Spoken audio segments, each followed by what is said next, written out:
রে, তুই চা খাবি তো? না, আমি চা খাবো না। শুনলাম এই রবিবার নাকি তুমি নন্দিনীর সাথে আমার বিয়ের দিনক্ষণ ঠিক করতে যাচ্ছ। ঠিকই শুনেছ। তো বিয়েটা তুমি করছো না আমি করছি? মানে তুই বাবার সঙ্গে এভাবে কথা বলছিস কেন? বাবাই বা কেন এমন দাদাগিরি করছে? যা করছি তোমার ভালোর জন্যই করছি। আর ভালো, তোমার এই রাজনীতির দাবা খেলায় মহেন মাস্টার তোমার ফাঁদে পা দিলেও নন্দিনী যে তোমার ফাঁদে পা দেবে এটা তোমার ভাবা বোকামি হয়েছে বাবা।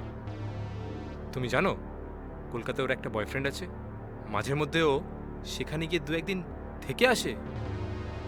এসব তোমায় কে বলল?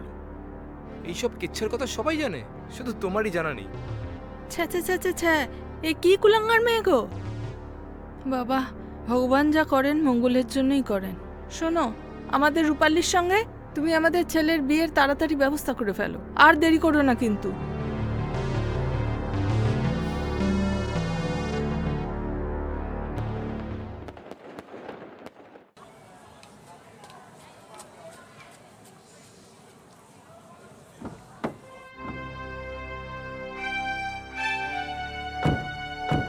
আয়।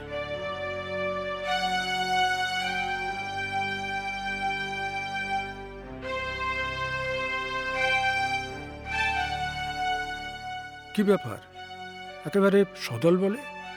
রূপালী, চক ডাস্টার নিয়ে ক্লাসে যাও।